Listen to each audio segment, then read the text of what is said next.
Pauta em debate. Oferecimento Vilagem de Engenho. Fone 3154-8004. Bateria Impact e Construtora Prestes. Olá, boa noite. Estamos no ar com o Pauta em Debate.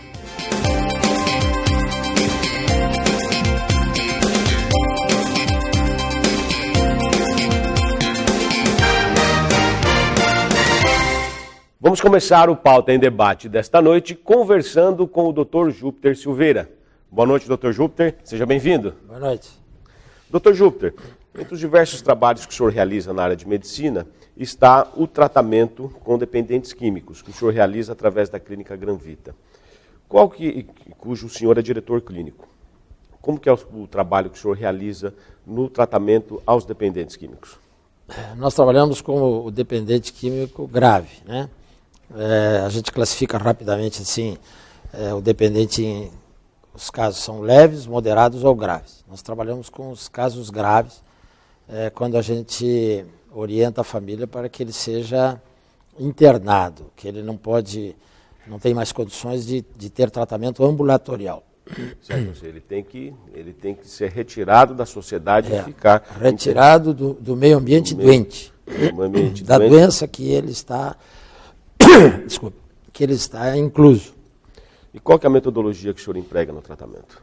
Nós temos várias ferramentas na clínica, nós chamamos, né? Fundamentado basicamente na psicologia. O pano de fundo sempre é a proposta dos 12 passos.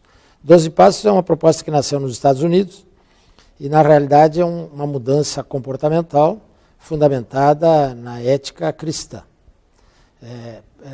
Mas não é doutrinária, mas na realidade é a ética evangélica. Então, dali são retiradas posturas novas, fundamentadas na espiritualidade. Depois, a psicologia é o nosso forte, o autoconhecimento pela psicologia. Nós temos vários psicólogos dentro da clínica e nós trabalhamos porque a gente sabe que essa é uma doença da alma, né? Não é uma doença do cérebro, é uma doença da alma. E é ali que estão as dificuldades, ali que está o vazio existencial, a dor, o desequilíbrio desse jovem, ou desse adulto, que buscou uma solução. Ele foi atrás de uma solução que no primeiro gole, ou na primeira experiência, aliviou a dor, o sofrimento dele. Só que a partir daí ele precisou de doses crescentes e ele desenvolveu uma dependência. Ou seja, o dependente, então, ele usa a droga como uma fuga. E a partir do momento que vocês usam a questão espiritual, a ligação com Deus cristã, que nem o senhor falou, aliado à questão psicológica, então vocês buscam retirar ele desta fuga, desse sofrimento. Porque ele vai para a droga para buscar preencher esse vazio. Exatamente. Né? E daí vocês utilizam essas duas metodologias, esses 12 passos, dentro dessas duas correntes, tanto cristã quanto psicológica, com diversos profissionais para retirar essa dependência química. Esse sofrimento dele, o sofrimento dele é maior que o da família, né? Porque ele usa a droga naqueles segundos de prazer, ele faz uma viagem prazerosa, depois ele faz uma queda aos infernos, que é uma dor indescritível, né? O que eles me contam é perto da loucura mesmo. E esse sofrimento, ele se alivia quando para com isso. Então ele busca ferramentas para que ele não venha mais a ter esse sofrimento, que é essa loucura que a droga causa. E aí ele vai acabando indo para drogas cada vez mais pesadas. E como ele fica dependente, né, adicto é escravo de. Então a droga passa a mandar nele. Então ele vai procurar cada vez drogas mais potentes, com doses cada vez maiores. E ele perde o discernimento, ele perde a capacidade de avaliar, de decidir, de tomar decisões positivas para ele mesmo. E ele faz tudo aquilo que está ao alcance dele para conseguir a droga. Aí ele rouba, ele agride, ele pode matar, ele pode se envolver em violência trânsito, de toda ordem. Por isso que a estatística mostra que a massa carcerária que tem hoje no Brasil, 80% o pano de fundo é a droga. Nós podemos dizer que a pessoa que tem a dependência química, ele acaba vivendo num mundo paralelo? Ah, sem dúvida. Ele vive no mundo da loucura, né? Ele vive num mundo totalmente desequilibrado, né? E ele é a grande vítima, né? Então, isso é uma doença. A família chega muito dolorida para nós e, às vezes, alguém da família acha que ele, o dependente químico, é um vagabundo, é um sem vergonha, é um noiado e não se dá conta que ele tem uma doença. Eu digo que a gente se compadece com uma doença de um osso quebrado, que cura em 90 dias, e a gente não se compadece de uma doença que é incurável. O senhor tocou num ponto importante, porque a sociedade acaba descriminalizando muito quem é dependente químico. Sem dúvida. E o senhor que tem essa experiência e que e tem esse contato diário com a dor de muitos que já passou por tratamento, como que nós poderíamos, ou a sociedade, ser sensibilizada para olhar o dependente químico com outros olhos, né? Porque o senhor falou de um vazio muito grande, de uma dor muito grande, que na realidade só quem passa por ela é que tem a condição de dimensionar. E o senhor passei. O senhor passou, e o senhor passou por isso? Eu passei, um filho dependente químico, que trabalha comigo hoje, né? Dentro da clínica, porque ele tem a consciência de que se ele estiver fora da clínica, ele recai. Então nós montamos essa clínica. Então a dor que nós passamos, eu principalmente como pai, né, que a nossa família, a loucura que nós entramos, porque a família adoece agudamente e violentamente, se chama codependência, nós ficamos codependentes, né, e nós então montamos essa clínica. Na realidade a gente pegou, brincando, né, a gente ganhou de presente um limão e estamos tentando fazer uma limonada.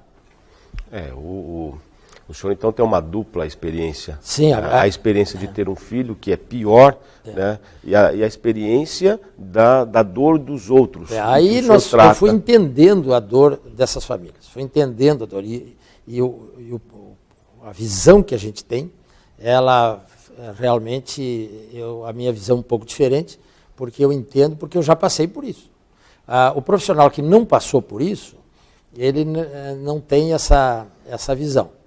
Mas eu preciso de profissionais experientes nessa área, principalmente na área da psicologia, e não da psiquiatria, porque esses jovens não são psicopatas. Muito pelo contrário. Eles foram crianças muito inteligentes, muito sensíveis, né, e que não foi identificado neles a dificuldade que eles traziam, que era o chamado vazio existencial. A falta de. Alguma coisa faltava neles.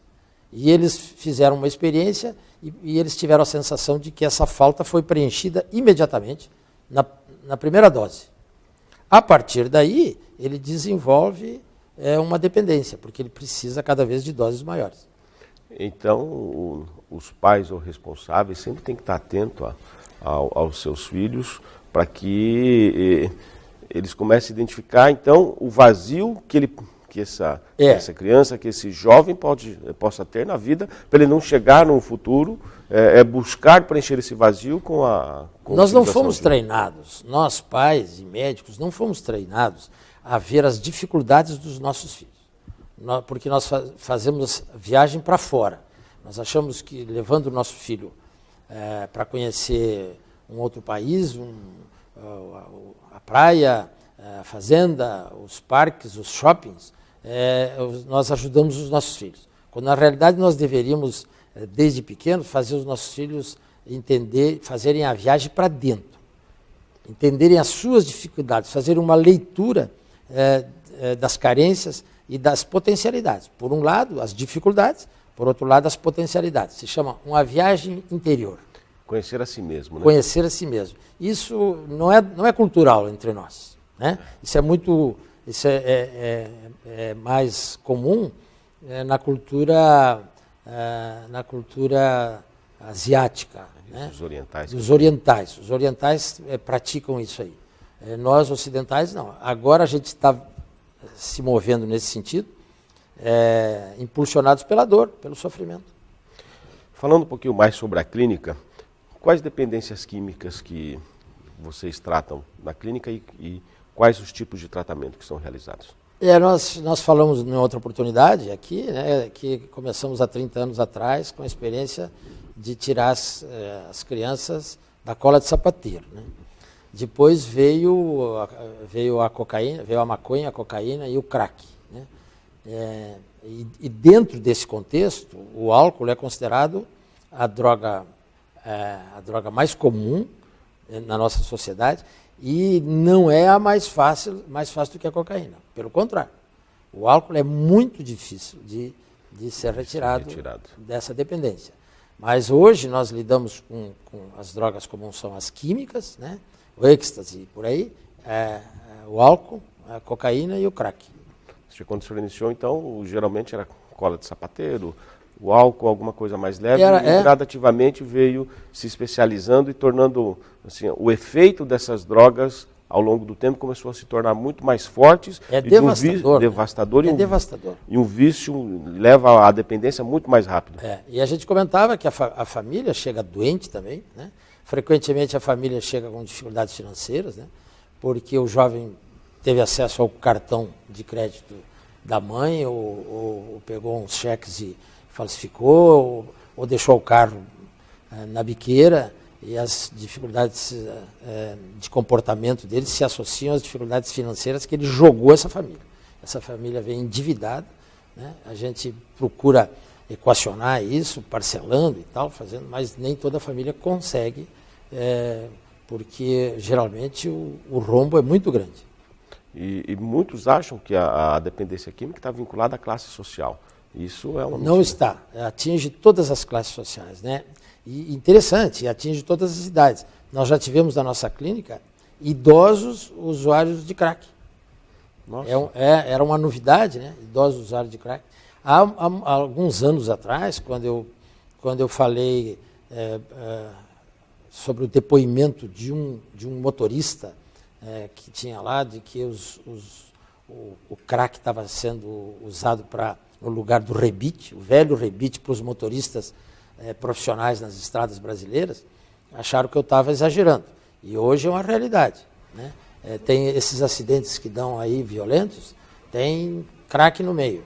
Ou seja, boa parte desses acidentes, os caminhoneiros, os motoristas são usuários. São usuários de crack, né? Eles substituíram aquele rebite que eram estimulantes pelo crack, puro e simplesmente pelo crack.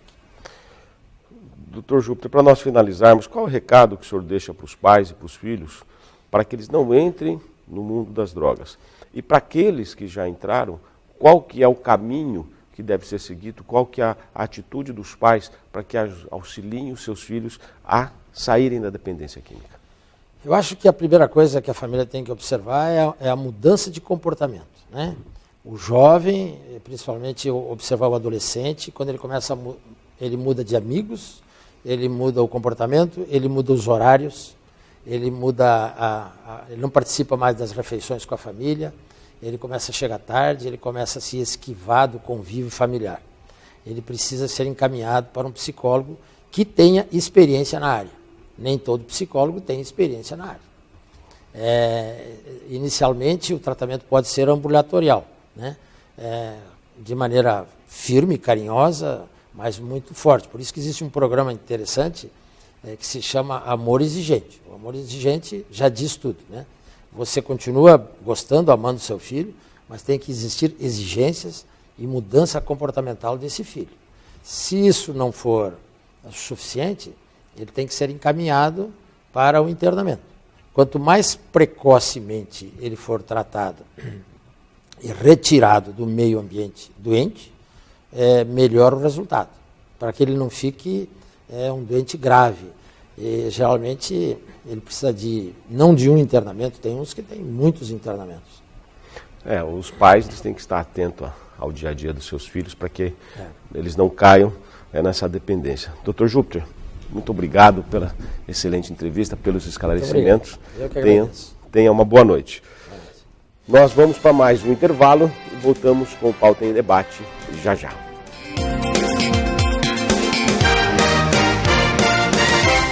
Você vive sem tempo para academia, mas sonha com um corpo durinho, bonito e mais saudável? A Physical Shop tem a solução. Você precisa do Body Slimmer. Ligue agora e garanta o seu. Com 15 minutos por dia, você enrijece os músculos, perde gorduras, previne doenças e ganha qualidade de vida. Comece agora mesmo. Ligue 0800 400 5457. A ciência já provou a eficácia das plataformas vibratórias, mas como o Body Slimmer não há nada igual. Você guarda e leva para onde quer e evolui mais associando exercícios aos elásticos. Não perca mais tempo. Ligue agora. 0800 400 5457. Tonifique seus músculos, melhore sua flexibilidade e circulação sanguínea. Previna celulite, varizes e dores na coluna. Equilibre seu sistema hormonal e viva melhor. Tudo isso sem sair de casa. Fique bem com o seu corpo o ano inteiro. Peça o seu Body Slimmer agora mesmo pelo www.physicalshop.com.br ou ligue 0800 400 5457. 0800 400 5457. Body Slimmer, mais um produto Physical. Saúde, beleza e bem-estar.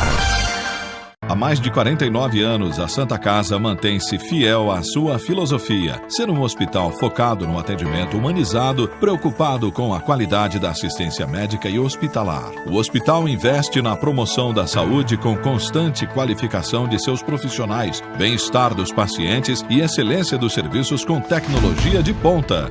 Todos os dias, aproximadamente 70 pessoas são atendidas pela Santa Casa, por um time de 230 colaboradores e 68 leitos, além de uma média mensal de 1.500 atendimentos de emergência. Soma-se ainda mais 660 atendimentos ambulatoriais particular e convênio, mais de 100 cirurgias, 380 internações e 126 nascimentos todos os meses.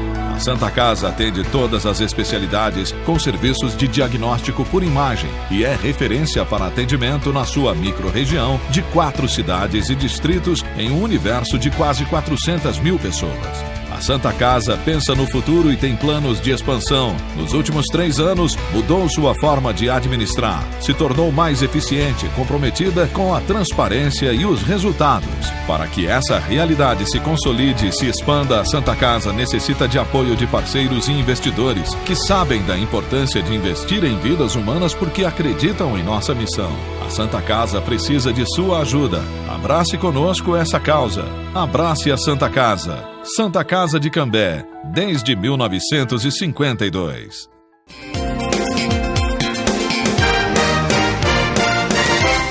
Estamos de volta com o Pauta em Debate e neste bloco nós vamos conversar com o professor Marcos Ferreira. Professor Marcos, seja bem-vindo. Boa noite. Muito obrigado. Boa noite.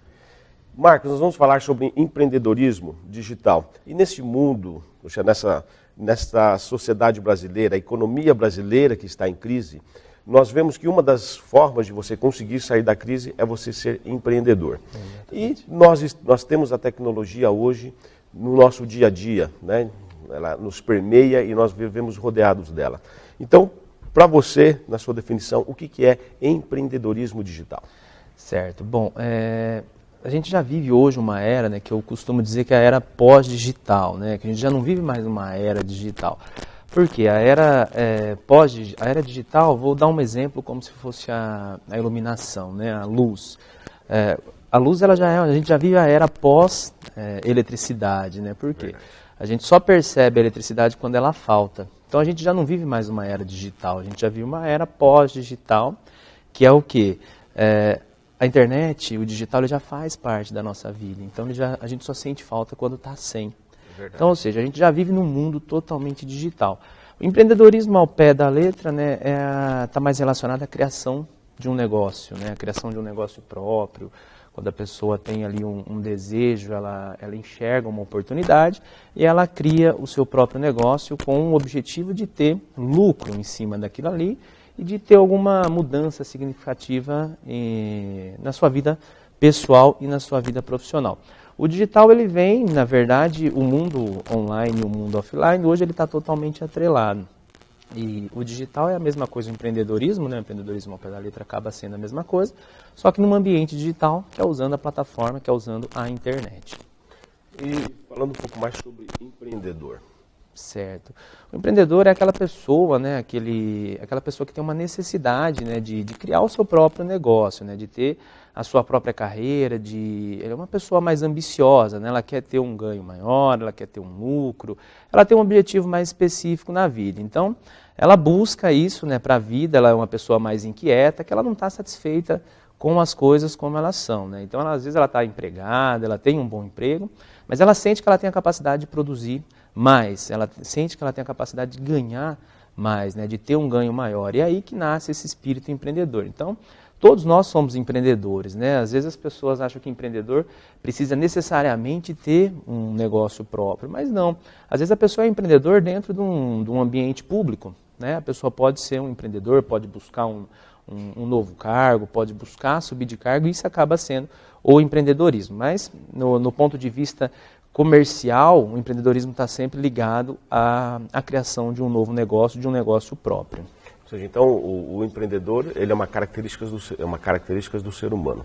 Exatamente. Pode ser independente da área, até a dona de casa, ela Sim. pode ser uma pessoa empreendedora. Exatamente. Aí nós levando para o lado comercial, nós temos o empreendedor que trabalha e que busca sempre melhorar, buscar novas oportunidades. Por exemplo, na crise, você tem um empreendedor que ele cresce na crise, porque na crise ele vê uma oportunidade. Exatamente. Então essa é a característica para o nosso pessoal de casa entender. Então essa é a característica principal do empreendedor e do vínculo que ele tem com o lado empresarial e comercial e assim, no mundo dos negócios. Exatamente. E trazendo isso para o mundo digital, para a área de tecnologia, eu gostei muito da tua definição, da falta de, né? Então o pós-mundo digital é porque hoje a gente só sente falta, a gente só percebe que nós estamos no mundo digital quando falta. Vou pegar o WhatsApp que nós ficamos sem aí 72 horas, tem gente que parece que ia enlouquecer. Exatamente. Né? Então, esse paralelo empreendedor e digital. E então, o empreendedor digital é aquele que empreende, aquele que busca novas oportunidades na tecnologia da informação, de comunicação, ou seja, na área digital. Exatamente. Quando a gente fala de empreendedorismo digital, a maioria das pessoas elas entendem que é só um e-commerce, né? Que é só a venda de produtos. Você precisa ter uma loja virtual e você precisa vender esse produto pela internet. Mas não, o empreendedorismo digital hoje é uma novidade, muitas pessoas não sabem, mas é possível você vender conhecimento. Eu tenho um curso que eu vendo para o Brasil inteiro, eu tenho mais de 130 alunos matriculados, que é um curso específico para dentistas. Então, eu conheço pessoas que vendem um e-book, que é um livro digital, com 23, 25 páginas de como vencer a calvície. Essa pessoa está ganhando mais dinheiro do que eu com o meu curso para dentista. E é um e-book simples, que ela vende isso para o Brasil inteiro, né, sem limites de barreira geográfica, e ela está vendendo um conhecimento. Então, ou seja, o empreendedorismo digital não é só produto, dá para você vender... claro, produto, dá para você vender conhecimento, dá para você vender consultoria. Uma das minhas atividades também, né, o assunto é bem propício, porque eu me considero um bom empreendedor, porque eu tenho várias entradas, eu sou uma pessoa muito inquieta. Então, uma das minhas atividades também é a assessoria. Então, eu trabalho com assessoria para dentista também. Eu atendo hoje 15 dentistas a nível nacional, não conheço nenhum deles, tudo pela internet. Faço reuniões semanais com todos eles. Então, isso é o empreendedorismo digital. É você vender conhecimento, é você vender assessoria, você vender consultoria, você vender produto, você vender serviço. É você usar essa plataforma, essa facilidade hoje para levar o seu conhecimento para outras pessoas a nível nacional. Então, o professor Marcos Ferreira é um empreendedor nato. Eu me considero justamente quando eu estudo empreendedorismo, eu vejo que tudo que eu leio tem alguma característica, entendeu? Essa pessoa inquieta, querendo transformar o mundo, querendo transformar a si mesmo e querendo, acima de tudo, ter sobreviver, né? Querendo, acima de tudo, sobreviver de uma forma digna. Então, eu acho assim, eu me considero um empreendedor. Para o telespectador que está nos assistindo nesse momento e que tem essa inquietude e que tem esse desejo de mudança ou de mudar o mundo, como que ele pode, que ele nem sabe que ele é um empreendedor, mas que ele está se identificando, como ele faz para começar? Como que é o início do ser empreendedor? Certo. O ser empreendedor, primeiro de tudo, ele tem que ter uma visão. né? Ele tem que ter uma visão, ele precisa enxergar alguma coisa que ele considere que pode dar certo. Depois que ele tem a visão, né, depois que ele enxerga que aquilo ali pode transformar a vida dele, pode transformar a vida de outras pessoas também, aí entra um segundo passo que é o mais difícil de todos, que é a coragem. Né? A pessoa precisa ter coragem. Quantas pessoas, né, quantos ótimos empreendedores estão aí escondidos atrás de um bom emprego, né? Ou às vezes desempregado, mesmo a pessoa não sabe que tem aquela capacidade. Depois o terceiro passo é a determinação, né? Você realmente colocar aquilo em prática, buscar conhecimento, né? Não é uma atividade simples, tá? Não adianta você imaginar que você vai trabalhar 6, 8 horas por dia e que aquilo ali vai acontecer de uma forma natural. Tem que ter muito trabalho no começo, né? Mas, ou seja, você ter uma visão e depois, no segundo passo, é você ter coragem para transformar aquilo ali e fazer com que isso aconteça. Você falou alguns pontos aí que são importantes. Precisa ter coragem, então a pessoa tem um medo, tem um receio de dar um passo à frente. E muitos têm o comodismo. Né? Falar, a pessoa está acostumada a trabalhar 6 horas ou 8 horas e chegou no final da tarde, ele não quer mais saber. E o empreendedor, muito pelo contrário, ele é empreendedor 24 horas por dia. Né? Essa inquietude, ele trabalha de manhã, à tarde e à noite, e muitos destes empreendedores ou pessoas que têm esse perfil, muitos ou acham que são loucos, ou acham que são ambiciosos demais, ou acham que são desorganizados porque fazem muitas coisas ao mesmo tempo. Não é isso. Isso é uma característica nata do empreendedor. Exatamente. Quando você tem esse objetivo, né, eu acho assim, isso é um assunto que leva muita discussão, né, porque tem gente que acha que você tem que ter um horário para trabalhar, você tem que ter um horário para a família, você tem que ter um horário para descansar. Eu considero que tudo isso realmente é importante, mas a partir do momento que você entra para o empreendedorismo, aí você vai ter que fazer uma escolha, né? Você vai ter que realmente fazer aquilo acontecer e normalmente são os primeiros anos que te toma mais tempo, que te leva mais tempo. Depois a coisa começa a entrar numa linha, né, que você já não toma tanto o seu tempo. Uma das principais dificuldades, né, para a pessoa realmente tomar essa decisão é uma questão cultural, né? O ensino convencional que a gente tem hoje, ele não nos forma para ser empreendedor. A sociedade, ela não encara o empreendedorismo como uma boa atitude, né? O empreendedorismo está totalmente ligado a vendas, tá? E o cargo vendedor, ele não é um cargo bem visto pela sociedade, pela população, de uma forma geral. Você fala que você é vendedor, as pessoas não olham com um sorriso, vendedor, né? Mas, ou seja, todos nós somos vendedores, né? A primeira venda que a gente faz é da nossa imagem.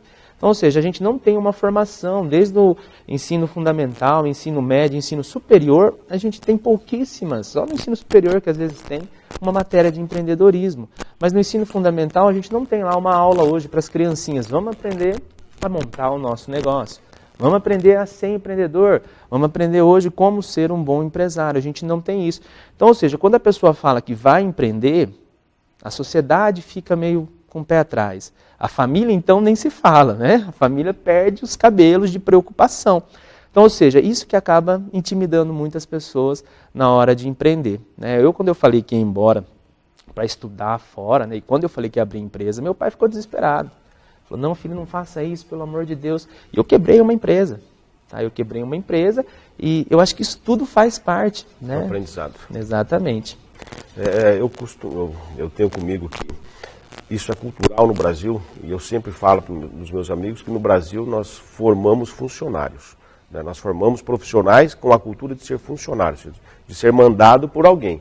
E nós não formamos isso desde o princípio, como o senhor colocou muito bem, desde do ensino das nossas crianças, nós não formamos empreendedores, nós não formamos empresários, nós não formamos pessoas que vão ser donas do seu próprio negócio. Exatamente. Isso acaba gerando essa discriminação com relação ao vendedor, por exemplo, que todos nós somos vendedores. Exatamente, é o empreendedorismo principalmente, né? É exatamente o que você falou.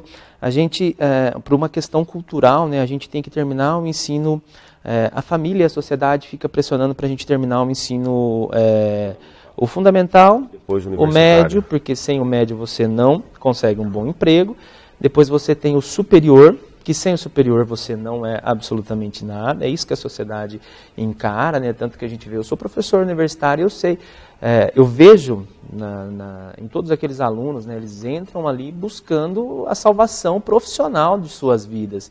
E depois, na hora que termina, vê que as coisas não funcionam dessa forma. E aí tem muita gente que ainda entra no mestrado, aí entra num doutorado, aí a hora que acaba, fala, e agora? O que eu vou fazer? Né? Acabou todo esse processo e não tem nada garantido. Sempre me ensinaram que com um canudo na mão eu sairia empregado no dia seguinte. E com a evolução da sociedade e do mercado a gente tem percebido que não é isso. E aí o empreendedorismo é fundamental para que as pessoas tenham sucesso na sua carreira. Exatamente. No século XXI eu até brinco com os meus alunos. Eu falo, aproveite bem a colação de grau. Porque a única vez que você vai usar o seu diploma vai ser na fotinha lá, dando tchauzinho, e depois para a mãe colocar na parede. Porque hoje em dia é até difícil a empresa que pede para conferir um diploma de graduação. Então, ou seja, a sociedade transformou a gente, esse ciclo, né, que a gente tem que fazer tudo isso, e em momento algum ensinou ou teve uma disciplina ou teve algum incentivo para você montar o seu próprio negócio.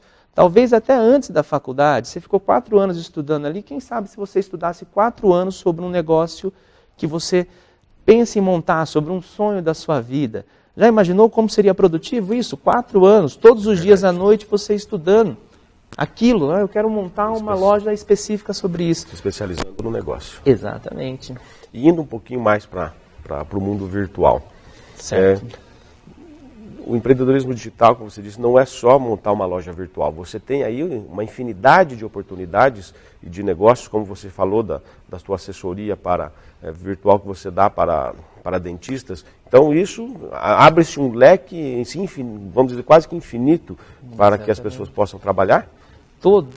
Infinito, eu acredito. Todo mundo, sem exceção, tá, pessoal? Todo mundo tem alguma coisa para vender, de conhecimento, todo mundo mesmo. Às vezes você pode achar um absurdo, mas às vezes o cara sabe tocar. Eu conheço curso na internet que o cara ensina a tocar violão com a mão esquerda. E ele ganha muito dinheiro com isso porque é um negócio bem diferente. Todo mundo tem algum conhecimento. Você pode falar, não, Marcos, eu não tenho. Você pode ter certeza absoluta que você sabe fazer alguma coisa melhor do que eu. Sabe, tem alguma coisa, e isso pode ser transformado em um produto e pode ser vendido pela internet. Então tem gente que ensina a pessoa a andar de skate, tem gente que vende e-book de calvície, tem gente que vende como melhorar o seu desempenho sexual. Está ganhando muito dinheiro, por quê? Porque tem muita gente que procura isso. E a hora que a pessoa vê lá um e-book, vê um vídeo, vê um curso para que isso melhore na vida dela, ela vai e compra, né? Então, ou seja, todo mundo tem alguma coisa para oferecer. E isso pode ser transformado num produto e isso pode ser vendido através da internet. Olha, pessoal, então aí, tá a dica para sair da crise. Se tornar um empreendedor digital, ir para a internet, usar os seus conhecimentos e aí é só sair vendendo, né? Porque não existe barreiras. Professor Marcos, muito obrigado pelos excelentes esclarecimentos. Foi muito boa o compartilhamento de informações do teu conhecimento conosco e com o nosso telespectador. Nós voltamos com o Pauta em Debate já já.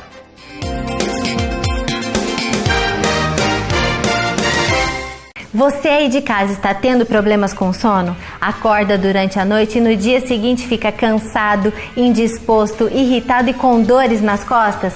Já pensou que o problema pode estar no seu colchão? Eu tenho a solução. Physic Max, o colchão que vai te ajudar a dormir melhor, porque além de ser relaxante, tem tecnologia Rabatan, pastilhas de magnetismo e infravermelho longo que agem enquanto você descansa. Ligue agora, 0800 400 5457. Marque uma visita com nossos consultores e não se deixe enganar com qualquer outro colchão. O Physic Max é um produto physical que está no mercado há 28 anos com os melhores produtos. As 30 primeiras ligações ganham um box e ainda podem escolher entre 2 travesseiros magnéticos ou um sistema de massagem exclusivo. 0800 400 5457. Eu uso e recomendo.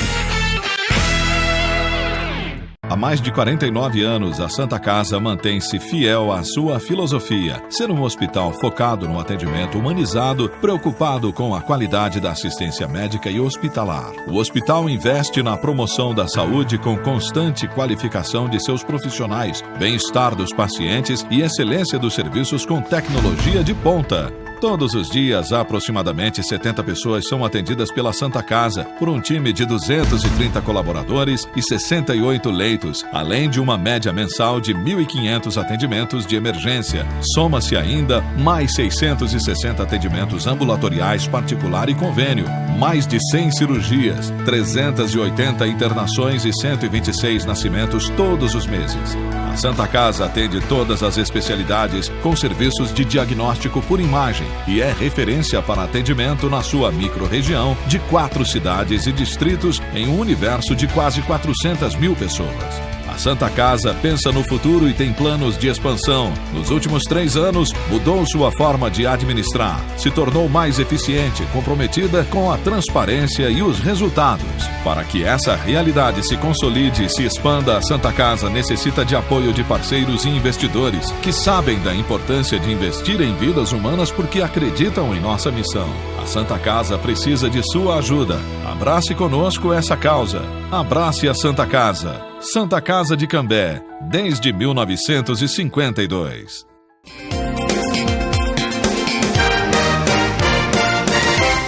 Meu amigo, minha amiga, obrigado a você que esteve conosco, obrigado a você que esteve nos acompanhando. Obrigado pelo carinho da tua audiência. Obrigado a Deus que nos permitiu a realização de mais este programa. Tenham todos uma boa noite e que Deus vos abençoe grandemente.